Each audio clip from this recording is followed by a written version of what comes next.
বর্তমানে UCD position universal crown director লেভেলে আছেন এবং উনি বিদেশও ঘুরে আসছেন ভেস্টিজ থেকে। এবং পাশে রয়েছেন স্বপন বড়ুয়া, আমার খুব ভালো বন্ধু, যিনি আমার মতো গাড়ির পান, বাড়ির পান, সবই পান এবং বহুবার কবার বিদেশ গেছেন স্যার?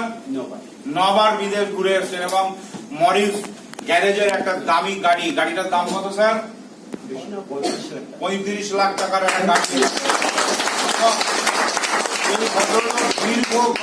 দীর্ঘকাল রাস্তার ধারে ফুটপাতে বসে বই, পুরনো যে সমস্ত বইপত্র, পেন, একটা ইয়ে টাঙিয়ে, কি বলা যায়, প্লাস্টিক টাঙিয়ে বিক্রি করতেন। অর্থাৎ খুব ধনী ঘরের ছেলে বলে মনে হয় তো? কি মনে হয়? খুব সাধারণ গরিব ঘরের ছেলে। আজকে ভেস্টিজ থেকে বিরাট একটা রোজগার এবং একটা সুন্দর লাইফ। ওনাদের দেখে আমরা অনুপ্রাণিত হচ্ছি।